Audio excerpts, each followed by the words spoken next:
Dahai 89 Media.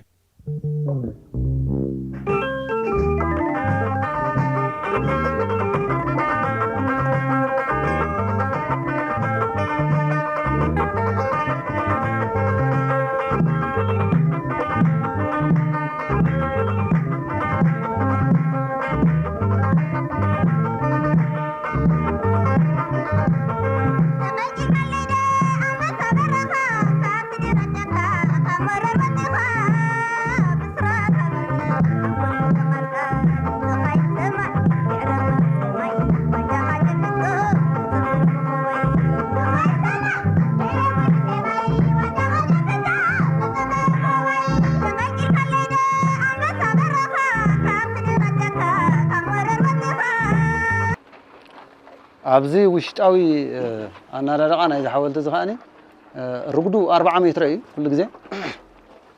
هجي أبزي حدا نقدر نري لنا كورنعات الله نايت شعت أنغولو زين أنغولو تاتين إذا خمس غنا ندقي زي كم حدا سمين تتقي مهنا كله نزي أجن كم طاولة وكم ورقة قرطي هيبكا أو هيبكا خمسة تاش متقبرها مالتي لذيذ يعني منهم هنا نمرعيتي الأمامات مأساريكم إنا تتقينا بزلنا زخوانا نقدر نزي نغيمات خاني إذا حد من زغا حافيلو كسب دق خمزوط تغير له مالتي كاب زغزي راح زي كون ندغون كبزوط تاثر مالتي حجي اويشت كونكريت علينا ابزي حجي 15 متر انتلنا شوعات تغزي لك اخت اسريا مالتي ابزي حنت اسرلاتنا بوشت بتي ايترا وشت طرح كونكريت ترايت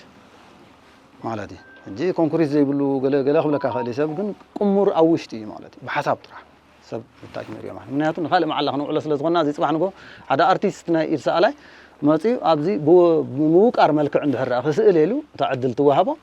أو أي سئل صحف كتصحفين ترى كتصحف قلي زي بوليش لك كل خلمتي زي ما بزلوا الرأي يكونن نن أتوم تاريخ كأكو حزين ما بزي مالتي جي أزمو ده هاي بلون مالتي تيتي كترخص قلت من سيك جبرئ زبل تبغوسن ترى أوسي دقن ملو ناس نتعلو دس زبلوا خان سئلتات كقمت إخدي مالتي أبزي كم ورقتنا زي طفع ورقة أبزي بلن نبار كوينو قف زبل طرحنا ندزلا هي تخيلتك او توقرا مالتي هل نبزا بالو زي احمد زي لك 2 متر 4 نتحتي اذا نريان زلنا تندينو اب جاكامر تخايت نتحتي اتينا له فاونديشن مالتي سلا بعد مقام زي كونس اب تخوحي تنديلاتي 2 متر 4 نتحتي كعدنا حدا خوحي نناتن مالتي مسافته تغيرنا 15 تندينا لك بزين لا 14 كم زلوا كساب حجي 45 كنتال الله حد عدن طرح مستن مالت بيننتن حاطين طرح زي لك 30 كنتال صير الله 3 متر 30 كنتال سيمنتو تبعت كونكريت مالتي تقلالا ب 25 متر كتود نسا 270 كنتال كتود يا حجي زي كوفينا نوينا مالتي نتا 65 كنتال نبلا زلنا حجي 265 كنتال نخبر 50 يتامني سيرنا لك نيمان صقام كايتبل مصنع مولو مصنع تغيرنا امصينا نابزي ابزمصي هايجي 100 كنتال كلي تقرف مالتي فوتوم موياو ندلتي بوم يخل زغنا ماشين هيتحوسلنا ندلتي لو ناتو نعول صريبا متقلصم لك يمصوا مالتي انجي زيا 270 كنتال ني 65 كنتال كم ترى شمعه حيزا تخيد اب اكلنا يود سبيه مالتي زغنا نغير تقطط بطريتالنا تخافوتيا ساعة بكلها تدري لا خطأت كلها زين حاط أون زين بمل أنك كات وين أبتوشتي أبتعمل مالتي نعاين قبلها لذي أو خات حقي فخفت بلا الله يمان صقام نخيت بلا مالتي زي كبيت عرض حتى ترحي تسرح جن كم تعشم أقرب مثل ما نسي ترجم زلوا يكون قليل نجاري مالتي زي خجبريل كان هرتو جيسكا كم نسي ولا عند زي قال نجار يلن مالتي وعند هدي أبزوجنا نتن 4 مأذن كان جلسان تناي مبراق أوي علامة ناتو فصيمون نحرنت أركبنا إذناي مقرب سرعة درجة تسعير له زخده 14 أسكالا بزي خطنحناي 14 قنبت نبل مالتي إذناي دبوب تا مسرتاويت تقلاسيت غوالنستيتي نبلا أدي ولادي تغداليت كل نجر كأريت كا ناتا نمذكر كا شومونت اسكالا حصنانا شومونت مغابيتي ناتو مذكرتان ناتا علامان ناتا حولتنكا أو كقماري بسكاتشر داليخا مالتي إذناي سمين كا مجزاتي أبي إرترا 101 عامة كيرو إذا 101 عامة زجبرة ታሪክ መግዛእቲ ኩሎም ጣልያን ይኮኑ ክሳብ ደርግ ማለቲ 101 ዓመት ንሕርዳእ ገይሩ ብዓሰብ ጀሚሩ ብዓሰብ ወዲ መግዛእቲ ኣብ ኤርትራ ማለት ካን ዘበለሉ ዓሰብ ስለ ዝኾነ ትደውባው ወገን ንሰሜን ጸሪጉ ዝሰደደ መሬት ማለት ስለዚ ገዛኢ ብሰሜን ካብ ደቡብ ናብ ሰሜን ተጸሪጉሉ ዘሎ 26 ጉንበት ምሕራር ዓሰብ ማለት ስለዚ 101 ዓመት ከዓ ሹዕ መዓልቲ ተጸሪጉ ኢና ዘለና ታብቂዑ መግዛእቲ ስለዚ እዚ 26 ኣስካላ ሒዙልና ኣሎ ማለት ስለዚ ነናቱ በቆንዱት ይሐወልቲ ብላዕለዋይ ኣካሉ ከዓ ንኽንሪኦ ከለናት ሄድወል 24 ብ24 ዕለት ይሄጂ ንገዛርሱ ነፍሱ ኮፉ ጋይድ ኣብቲ ውሽጡ ማለት በአካል ክትሕዞ ስለ ዘይተኸልተ ዘይኮይኑ ሓደ ንእሽተይ ወረቐት ጽባሕ ንጎ ተቐሚሩን ዝኾነ በጻሕይ ክወሃብ እዩ ማለት እዩ ትሕዝቶ ናይ ሓወልቲ ሕጂ ናብቲ ሙዚየም ገጽና ንኸይድ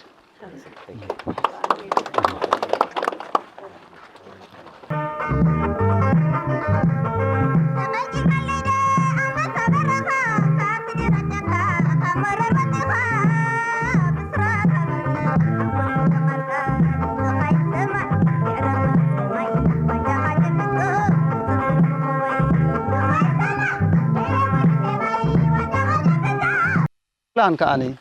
ኣብቲ ቃልሲ ምሳና ነተሓርነት ንምምጻእ ኩሉ ኣካላቶም ዝሃቡን እንተራእልና ንሶም ከ ናብዚ ብኸመይ ደይቡ ንዝብል ሕቶ ንምምላስ እስካላታት ክድይቦ ይክእሉን ዊልቸር ሒዞም ድሕር ኣመፅኦም ንዖኦም ዝምችእ ጽርግያ ከዓ ዝኽስራሕ ኣለዎም ሳብቲ ተንዲኖ ዘለዎ ማለት በዚ መፅኦም ልክዕ ናብቲ ኣውቶቡስ ዘላቶ ከኣኒ ክኸዱ እዮም ማለት ስለዚ ነዛ ሓወልቲ እዚኣ ዳሃሲሶም ከዓ ከም ሰቦም ተሓጒሶም ዝወርድሉ መገዲ ክፍጠር እዩ ማለት ስለዚ ናቶም እዚ ሄድወል እዚ ልክዕ ንዖኦም ብዝምችእ መገዲ ማለት ብዘይድፍኣኒ ባዕሎም ጥራሕ ረቢኦም ሒዞም ዝድይብሉ መገዲ ክፍጠር እዩ ተን ክልተ ደቂ ኣንስትዮ ኣብዝን ኮፍ ኢለን ከዓ ካብ ኣካለን ዝወፁ እዮም ንሰነን ኣቐቢለንኦም ትናቶም ስንክልና ከዓ ሓንጎፍ ኢለን ተቐቢለን ዕልል ኢለን ከዓ ንሳተን የእትዎም ናብዚ ንባል ከዓ ናቶም ታሽምለዋ ስለዚ ዘን ኣርባዕተ እዚአን ክልቲአን ተደሚረን ተን 8 መጋቢት ታሪኻዊ መበገሲ ንብሎ ማለት እዩ እዚ ንበይነን ስለምንታይ ንዝብል ሕቶ ሓታተውና ይሰኣነን ሓንቲ ጓል ኣንስተይቲ ኣብቲ ብረታዊ ቃልሲ ክትፅምበር ከላ ዝጎቦታት እምባሴራ ካብኡ ራሕማን ዛህራን ተበጊሰን ካብ ደቡብ ኣብ ሳሕል በፂሐን እንደገና ኣብ ደቡብ እየን ወዲአን እቶም ኩለን ደቂ ኣንስትዮ ማለት እዩ ንሰን ዘበግሰን ስለዚ ቃልሲ ብረታዊ ቃልሲ ናይ ደቂ ኣንስትዮ ካበይ ተበጊሰን ኣበይ ዛዚሙ እንደልና ኣብ ደቡብ ናብ ደቡብ እዚ እቲ ሕፅር ዝበለ መግለፂ እዩ ማለት እዩ መንበር ገይሩ መግለጽ ገበር ኣብዚ ዝኾነ ተዘናግዑ ቢሉ ገለ ማለት ዝኾነ ፍልይ ዝበለ ጽላላቱን ክግበረሉ እዩ እንታሽም ማለት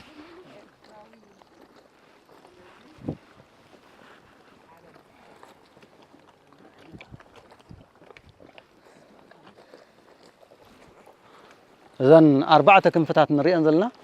ከም ናይ ማይጃሕጃሕ ባህረታዊ ነገር ኮይኑ ግን ኣብ ውሽጡ መሳኹት ኣለዎ ንሱ ኣታኽልቲ ክትከሎ እዩ እቶም ሕብራውያን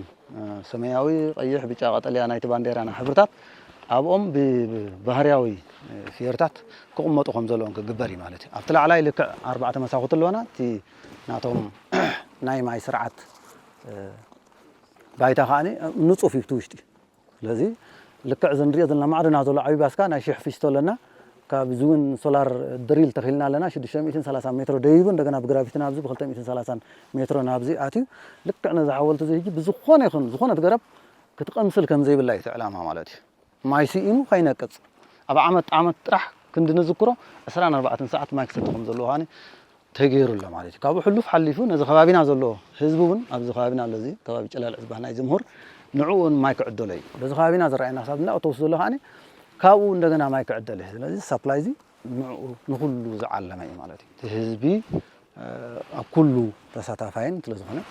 ናቱ ኣበርክቶ ከዓ ክትህቦ ክትኽእል ኣለካ ማለት እዩ ከም ሓወልቲ እዚ ናይቲ ህዝቢ ስለዝኾነ እዚ ማይ እዚ ከዓ ንኩሉ ክግልገለሉ ክኽእል ኣለዎ እዩ ማለት እዩ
እተን ንሪአን ዘለና ኣብ ዝለዓል ዘለዋ እማን ኣብ ዝሓወልቲ ንጥቀመለን ዘለና ናይ ዝተፈላለየ ከባቢታት እማን እየን ማለት እዩ ሕጂ ከምዛ ዓንተ በይ ዝበልና ኣዳቐቕ ኣቢልና ነቲ እማን ሓበሬትኡ ንምርካብ ኣብዚ ንጥቀመሉ ኣገባብ ኣብዚ ሓደ ንኋላ ኣለና ነዛ እምኒ እዚኣ ጥዒት ናይ ጥዒትን ክንደይ ክትፀንሕ ትኽእል ዕድሚኣ ንምፍላጥ ኣብ ክንዲ ርሑቕ ከባቢ ኸይድካ ቴስት ትገብር እናትካ ብልሓት ምፍጣር ስለ ዘድሊ ማይ ንመልኣነ እዚኣ እሞ ኣብዚ ነዝዕን ድሕሪ ረኺብና ውሽጢ 24 ሰዓት እዚ እምኒ እዚ ፌክ እዩ እናኣልዮ ኣለና ኣብ በርኹኡ ከሎ ማለት እዩ ሕጂ እዚ ከባቢ ኮርባርያ 16 ኪሎ ሜትር ከይድና ኢና ኣምፂናዮ እዚ 29 ኪሎ ሜትር ካብ ከባቢ ሰገነይቲ እዚ እውን ከባቢ ኮርባርያ እዩ ንባዕሉ ኮርባርያ እቲ እምኒ እዚ ሰገነይቲ እዚ ኣውልዕ ጾር እዩ ኣብ ናይ ስርዓት ማርግራን ከዓኒ እቲ እምኒ እዚ ሕጂ ክሳብ በዓል ካናዳ ቻይና እውን ከይዱ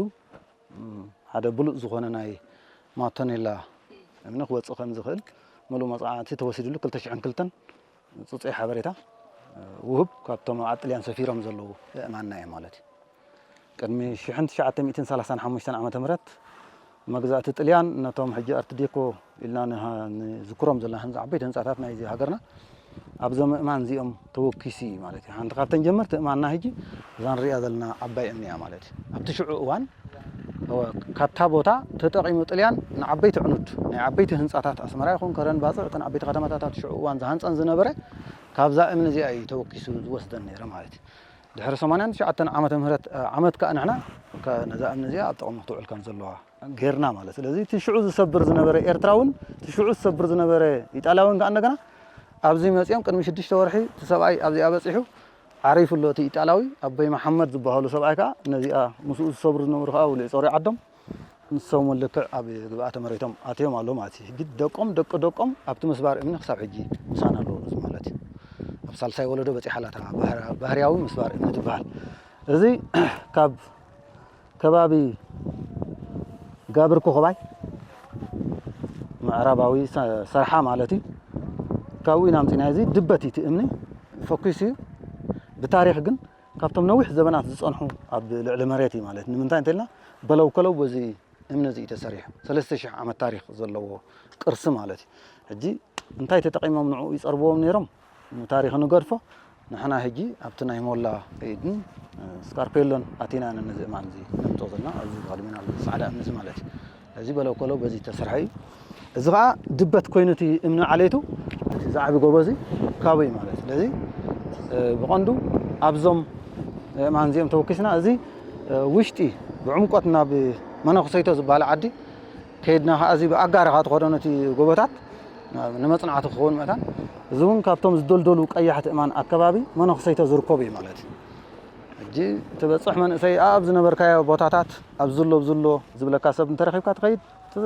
ተንቀሳቒስካ ትፈልጦ እንትኾንካ ከዓ ከይድካ ንዓኣ ተምፃሞ እዚኣ ትኸውን ኢልካ ተእትዋ ሕጂ ኣብ ፅባቐ ናይቶም እእማንና እዚ ይመስል ማለት እዩ ኣዝዮም ተመረፅቲ ዝበሃጉ ናይ ደገ ሓይልታት ማለት እዩ ብሉፃት እእማን ከም ዘለውና ንፈልጥ ኢልና ከዓ ነብል እዚ ምስትያታዊ እምኒ ሶላር ዝስራሓሉ ፓነል ናይ ሶላር ካብዚ ጥረ ነገር እዚ ይስራሕ ማለት እዩ ካብ ሰገነት ረኺብና ዘለና እምኒ ሕጂ ንዑ ከም ትኽእል ኣብ መፅናዕቲ ኣትያ ኣላ ማለት እዩ ውዱእ መፅናዕቲ ሂባ ኣሎ ካልእ እዚ ሙዚየም ንሪኦ ዘለና 35 ሜትሮ ብ19 ሜትሮ ጋህሲ ሰሪሕና ዘለና ልዕሊ መሬት ኣብዚ ክሳብ 69,000 ሬሳታት ክሕዝ ዝኽእል ከዓኒ እቲ ህንፃ ክህነፅ እዩ ማለት እዩ ኣብ እግሩ ናይ ጎብየ ቅርፂ ኣለዎ ሓደ ጎብየ ካብ ምዕራብ ንምብራቕ ዝንቀሳቐስ ዘሎ እዚ ትሩእሲ 6 ዞባታት ኣብ ዘለዋ ርእሲ ናቱ እያ ሕጂ እዚኣ ማለት እዩ ካብዚ ንላዕሊ እቲ ካልእ ቅርፂ ኣብ መሬት ግን ልክዕ እቲ መሓውራቱ በዚ 4 ኣንጎሎ ኣሎ ጭሩ ብድሕሪት ጌርና ኣለና እዚኣ ተነፃፊት ፋውንዴሽን ሕጂ ጎብየ እያ ማለት እዩ ኣብ ላዕለዋይ ቅርፂ ከዓ ናብ ካልእ መለክዕ ክነምፃኢና እዚ ኣርኮ ኣለና እቲ ብራንዳ ማለት እዩ ዳፊኒሽን ሙሉእ ብርሃን ከም ዝንሪኦ ዘለና እዩ ውሽጢ ከኣቱ እዚ ካልእ ስራሕ ክስራሓሉ እዩ ከም ብሓድሽ ማለት እዩ ዘማሃበሉ ዝተረፈ ዕርዶም ከመን በላይ ፍርስ ሓየተውን ወሮም ዘውደለተውን ሃንደበቱ ደቐ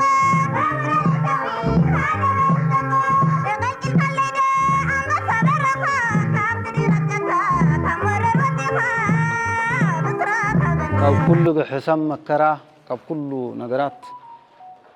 ተጸይፍቲ ነገራት ዝበሃሉ መግዛእቲ እዮም ተሰብ ዝዕረፈሉ መገዲ ከኣኒ መስዋዕቲ ሰብ ዝኸብረሉ ነገር ከዓ ዓጽሚ እዩ ዓጽሚ እንታይ እዩ ህላወ ናይ ወዲ ሰብ ንምሕባር ዓጽሚ ክህሉ ይኽእል ኣለዎ ኣነ ዓጽሚ ናይ ኣቦይ እንተተቐቢለ ውላደይ ከዓ ናተይ ዓጽሚ ይርከበኒ እሞ እታ ሃብቲ ዝበሃል ንሱ እዩ ማለት እዩ ካልእ ኣብዚ ገንዘብ ኣለዎ ክንዲዚ ዶላር ክንዲዚ ዩሮ ክንዲዚ ነቕፋ ክንዲዚ ገለመለ ተበካ ወረቐቲ ተተቐዲዱ ዝኸይድ እዩ ማለት እዩ እቲ ዝኸበረ ነገር ግን መኒ ዓጽሚ እዩ በቃ ዘይርከብ ብዝኾነ ይኹን ነገር ከዓ ዘይሽመት ማለት እዩ ሃበኒ ኢሉካ እውን ሰብ ክትህቦ ዘይትኽእል ዓጽሚ ቦኻ ክብረት ዝበሃል ንሱ እዩ ማለት እዩ ስለዚ ክተመሓላልፎ ዝደሊ መልእኽቲ እንተልዩ እቶም ህፃናት ንወልዶም ኣብ ደገ ናብዚ ፅባሕ ንግሆ መፅኦም ናይ ሓንጎል መስዋዕቲ ክገብሩ ይኽእሉ ናይ ኣካል መስዋዕቲ ክገብሩ ይኽእሉ ናይ ህይወት መስዋዕቲ ክገብሩ ይኽእሉ ኣብ ዘለዎ ቦታ እውን ኮይኖም ማለት እዩ ኩሉ ነገር እቲ ሕጂ ንቃለሶ ዘለና ቃልሲ እቲ ዝሓለፈ ሓሊፉሎ እቲ ሕጂ ንቃለሶ ቃልሲ ናይ ሚድያ ቃልሲ እዩ ኢና ንብል ዘለና ሓቀ ናይ ሚድያ ቃልሲ ነዚ ሚድያ እዚ ተዓጽሚ ሰርከብና እዩ ዝፈልጦ ማለት እዩ እዚ ምሰርዕና እዩ ዝፈልጦ ማለት እዩ ትውል ትንኡስቲ ወዲ 3 ዓመት ነው ዘላ ቆልዓ ማለት እዩ ሕጂ ሓቲትካዮ ሓደ መንእሰይ ንእሽተይ ቆልዓ እዚኣ ወዲ 3 ዓመት ማያስትዩ ኣብዚ ኻንሸሎ እዚ ክስራሕ ከሎ እንታይ ኢለኩም ርኢኹሞ ጥራሕ እቲ ስራሕ ማለት እዩ ርኢኹሞ ኣብ ቦታኹም ኮንኩም ርኢኹሞ ኣዲ ሒዛቶ ትመጽእ ባዕሉ ይመጽእ ናይ መን እዚ ምስልካ እዚ ይብለካ ማለት እዩ መስዋዕቲ ምዃኑ ሰፈር ስዋኣት ምዃኑ ወላ ሓደ ዝጠፍኦ ሰብ የለን ሕጂ ዝኸበረ ቦታ መን እንተኢልና ዓጽሚ እንትና ሰፈር ስዋኣት ከዓ ንባዕሉ ናቱ ክብሪ ኣለዎ ምክንያቱ ቶም ዝበለፁ መንእሰያት ኣብዚ ስለ ዝርከቡ ትዝሃብተመ ቦታ መን እንተኢልና ካልእ ወርቂ ዶ ገልመለ ክንምልከት ዝሃብተመ ቦታ መቃብር ሓርበኛ ጥራሕ ኣብዚ ፕሮፌሰር ኣሎ ኣብዚ ዶክተር ኣሎ ኣብዚ ክኢላ ጀነራል ኣሎ ኣብዚ ካልእ መራሒ ነገር ኣሎ ብምሉእ እቲ ዓይነት ዝበሃል ሰብ ኣብዚ ንረኽቦ ብመን ብዕፅምቱ ማለት እዩ እዚ ናይ ክብሪ ቦትኡ ከዓ እዚ ማለት እዩ እዚ ናይ ክብሪ ቦታ ንምንታይ ከምዚ ሰሪሕና እንተኢልና ሓደ እቲ ቦታ ልዑል ዛሕሊ ስለ ዘለዎ ኣብዚ ንዕፅምቲ ከኣኒ ከምብረልና ይኽእል ኢልና ኢና ሓሲብና ለዚ ሰሪሕናያን ዘለና መሳኹቲ ብደገን በዝን ኣብ ኩለን 1502 ኣለዋና ማለት እዩ እዘን 1502 ነዚ ኣብዚ ደገ ተቐቢሩ ዘሎ ሬሳታት ናብዚ ንምምፃእ ማለት እዩ እቲ ናይ ሓባር ኣብዚ ናይ ሓባር ቦታ ካኣቲ ኣብ ሰናዱቕ ቆይሚ ማለት እዩ ንስኽዕፀይ ስእልታቱን ገልመሊን ኣብኡ ክግበረሉ እዚኦም ግን ብውልቂ እዮም ማለት እዩ ሕጂ እቲ ህዝቢ ሓበሬታ ተዋሂቦ ኣሎ ነናትካ ስውእ ኣለለ ተባሂሉ ኣብ ገዝኡ ዝዓረፈ ይኹን ካልእ ይኹን ኣለለ ተባሂሉ እቲ ናይ ሓርነታዊ ቃልሲ ከለለ ይክልኒ ካብ በዓል ኣብርሃም ተወልደ ጀሚርካ መጀመርታ ናይ ህዝቢ ሓይልታት ስዋኣት ኣብዚ ከባቢ ዝነበሩ ናይ ተጋድሎ ሓርነት ስዋኣት እጂ ከለለዮም ኣይክልኒ ብጡርኑፍ 3373 ስዋኣት ኣብዚ መፅኦም ኣለዉ ኣብ 93 ዓመተ ምህረት ኮፍ ኢሎም ማለት እዩ ገና ዘይኣተዉ ስዋኣት ካለዉ ናብዚ ስዋኣትና 65000 ኢልና እንተደኣ ጌርና ድሕሪኡ ከዓ 19000 ብድሕሪኡ ከዓ እንተደኣ ቀፂሉ ከምዚ እዩ ዓይነት ኣብዚ ከባቢ ዝተሰውኡ ግን እዚኦም እዮም ናይ ሓርነታዊ ቃልሲ ኢልና ኣኪብና ኣለና ብድሕሪኡ ህዝቢ መዓልታዊ ዓመት ኣብ 20 ሰነ 20 ሰነ ይምፆም እዩ ሙሶኦም ማለት ትሊስቶኦም ፍሉጥ እቲ ሚኒስትር ምክልኻል ቤት ፅሕፈት በለዛ ኣሎ ፅባሕ ንግሆ ናብዚ ከኣትዉ ከለዉ ናቶም ሓቀኛ ሓበሬታ ከኣኒ ኣብታ እምነ በረድ ልክ ኣብዚኣ መፅያ ክትውቃር እያ ማለት ስለዚ እዚኣ 80 ሰንቲሜትር ንውሽጢ 40 ሰንቲሜትር ንጋድም ንትኽል ከዓ 30 ሰንቲሜትር ጌርና እዚኣ ብእምነ በረድ ኮፍ ትብል ልክዕ ከምታ ናይ ሓርበኛ መንገሪ ኮፍ እዚኣ ትብል ማለት እዩ ሕጂ ሕሳቡ ሓድሽ በየነ ስውእ እንድሕር ኢሉ መሓመድ ዓሊ ከዓ ብፃዩ ነይሩ መፅኡ መጋደልቲ እዩ ወደሃዱ እዩ መቃልስቲ እዩ ገለ ዝኽሪ ገይሩ ይኸይድ ኣዕሪፉ ከዓ ይኸይድ ማለት እዩ ብሕልና ይዕርፍ ማለት እዩ ስለዚ ኣብዚ ከም ዘሎ ንምሕባሪቲ ተኣሽሙ ማለት ስለዚ እዚ ምስ ዝኾነ ሰብ ዕሊልካ ክትኸይድ ፅባሕ ማለት እዩ ሓበሬታ የድልየካ ንሽዑ ክስተበለይ ትብል ገለ ይብል ነናቱ ብሎክ ይፍለየሉ ኣብ ከምዚኣ ብሎክ ኣለካ ኢልካ እታ ጋይድ ምስ ሃብካዮ እቲ ሰብ ካርዱ ሒዙ መፅኡ ጥራሕ ነዚ ዝደልየ ሰብ ብቐጥታ ይረኽባ ክንዲ ክእለል ክብል ዝውዕል ማለት እዩ ብብሎካት ክፈላለዩ ነናቱ ፅፁይ ዝኾነ ሓበሬታ ማለት እዩ እሱ እቲ ኣብዘን 4 ብርባዕተ እዚኣውን ንባዕለን እቲ ኮምፒውተራይዝድ ወይ ከዓ መካኒዝም ኣብዚኣ ተኣታቲኻ እኹል ዝኾነ ሓበሬታ ክበካ እዩ በዚ መንገዲ እዚ ከዓኒ ትዛዘም እዛ ስራሕ እዚኣ ማለት እዩ ራብዓይ ግንባር ኣቦትኡ ከም ዘሎ ብቅድሚት ኮልና ነጊረኩም እያ እንተ ራብዓይ ግንባር ዝበሃል እቲ ናይ ደገ ሓይሊ እንታይ ከም ዝገብር ፍሉጥ ብዙሕ ትንታነ ስለ ዘይድልየኒ ኣነ ታእሽሙ ገበርኩም ፍሉጥ እዩ ኣብ ውሽጢ ጠዘይ በቃ ኣብ ልቢ ስለ ዘሎ ባዕሉ እቲ ራብዓይ ግንባር ኣብዛ ሓወልቲ እንታይ ተሳታፍነት ይገብር ጥራሕ ዘይኮነ እቲ ማለት እንታይ ይገብር ነይሩ እቲ ሃገር እዚ በርባዕቲ ግንባር እዩ ተሓቋቂፉ ሃማደ ንኣብነት እንተኢልና ኣዴታት ኣዲ ጥልያን መበገሲ ናይዚ ታሪክ እዚአን أبصورة أبجيسن أمتين أب أمريكا تنبر أب كالت تنبر أد تحويساته جن جمرت نايتي قال سنة أديتات هبدك أديتات عدت اليان نبل نسنز ولا دو حتى حق سنين تون تيلنا أديتات همادة يبدأ جزل واشوفنا سمع يعرف السماي وجه جبته صبر كوبي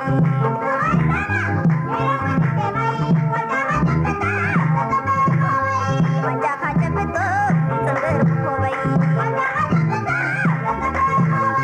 وجه جبته صبر كوبي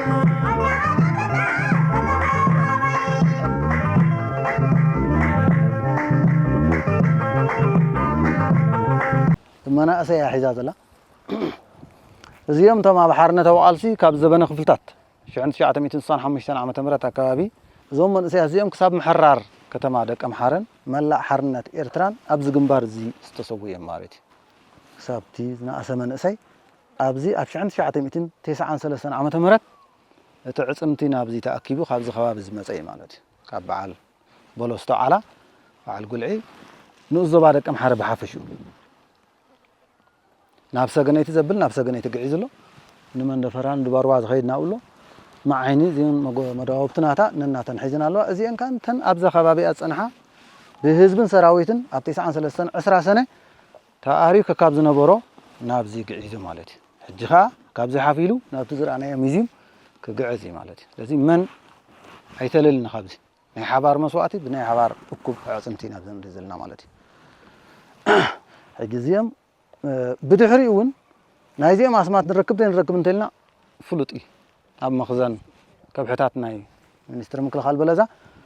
نصور حبريتا تركب حدا بحدا مالتي صباح نايزيهم نابزخنا قعدلنا هن كلنا تسئلن صوصي سمن كاني كمصي مالتي ناتو ابز ودقو بتا سل تبل مالتي تا بيرو سل تعلب مالتي حجي اب سنداتنا ولا حن زسكف ነገር ይብላል ፍላይ ቲ በለዛ ዝበሃል ناس النداء أكل كابتن بلوطات تكالاتنا نمكحلهم تكالاتي مالتي باغ مبارا بسند يزامن السند كاب على سل الزرب زي انكا حالي كابومي مالتي هيكي زي مسلنا زيا بحجز مس 10 سنه يامنو سو كف عمت كا بدحرينا له مقابر تعاصمي ترخيبو اندحر رايلوكا اتشعو اوان زغادل نبرتا غادلاي حجكو هلو ايكلن يخون قال شعو ندغز خدمن اسيكا عندنا كوستوب زي تسوي نيري حسس مسلانه تمقابر كا مزي عندنا انت غبري كرخبو خا يخلي اوصي خا عندنا يمصانا زيامات كاب عاصميتي حيلنا هي ابزي سرحت مالت ترتاوي دبلوماسي ناي ايرترا مستفلا هاغرات زلعله براخه وي ابطرز براخه زبصحلي مالت اذا حاولت زغا الشعو يتسر نجمار برتاو اسنها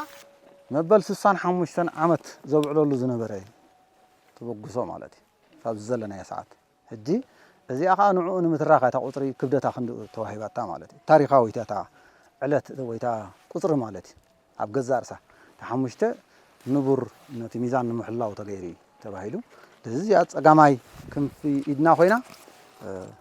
نمبرع غصها اخطر يا مالتي تا اكلا نمبرع غصي يغري ابراخه نايزي امس بصحنا لك 30 متر كسب على المعداك زلوا تانكتات تقياز تفصموا بوتاتات كراي مالتي لذي أقمت نعوتنا هنا نزي مريتنا مالتي زيا 89 عمت مس جبرت كاب حدا عبي كوحي كنت زوج خو النبرة طليان وصل النبرة كاو فنجلنا هنا جريدنا نزي أمتنا مالتي خندا أزغنا طرفات 4 مساء طريفنا الله نزمت حاولت تاتني عد حبشة خلنا يسمرها كاو تصري بقصلي مالتي لذي بايلوت زي حاولت زي بدرجة حجر كم بايلوت وسيطة طبعا بدحري نبذن حمسان شو منتن زبلنا حاولتها كن قصلينا مالتي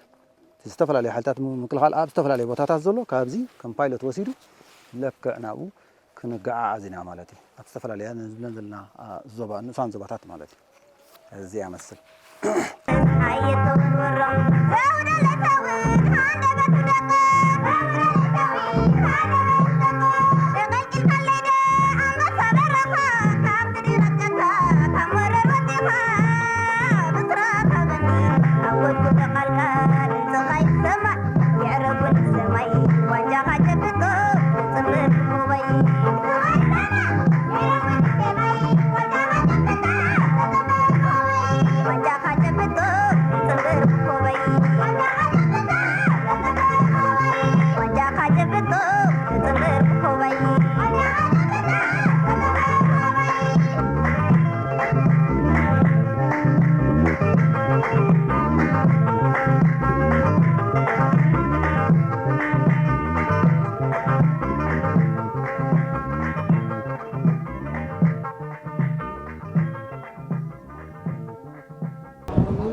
ሰናይ ክንግሳብ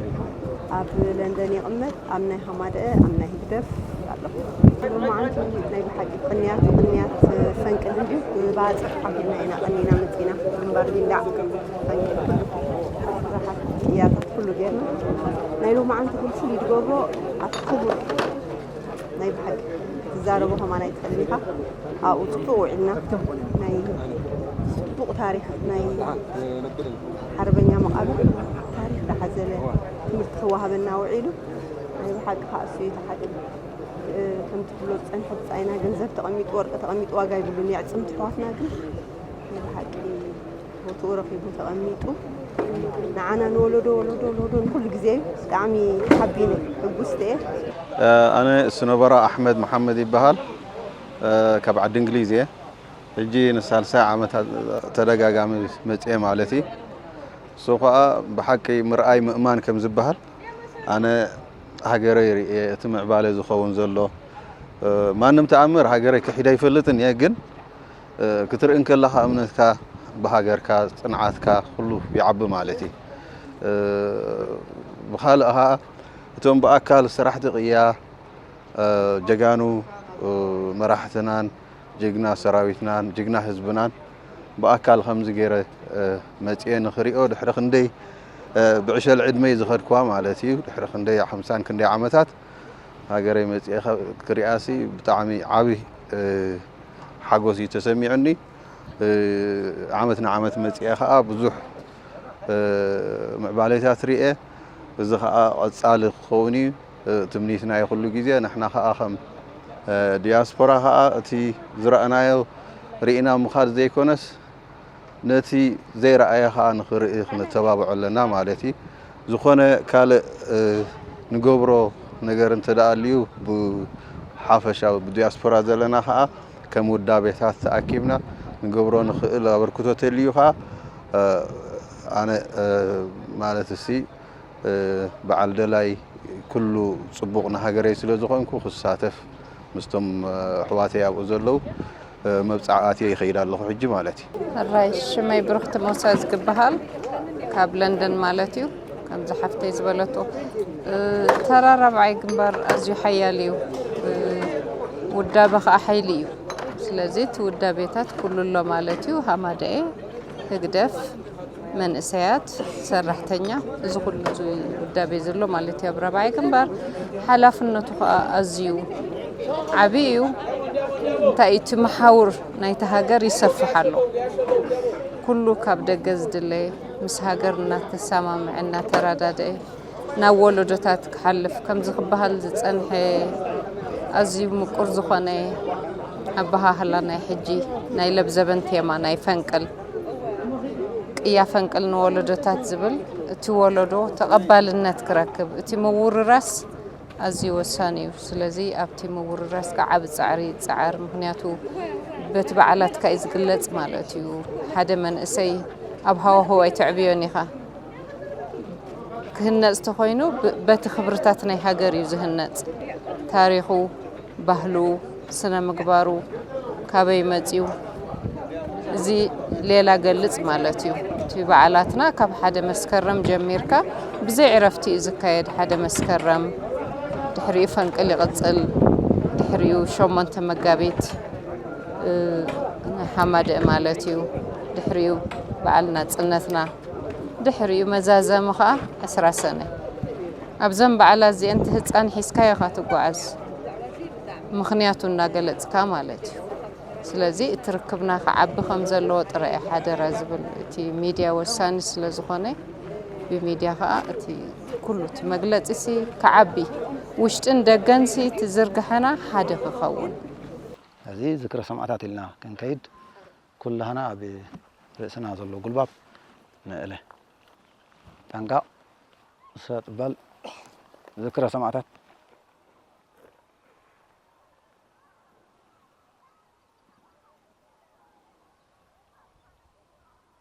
عرف صوت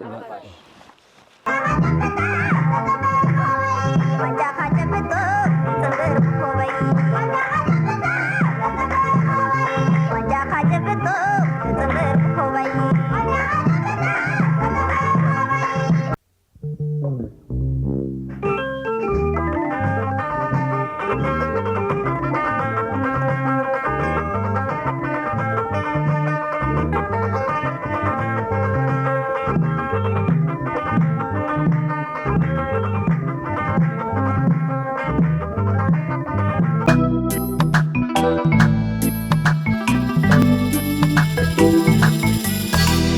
Dahai 89 Media.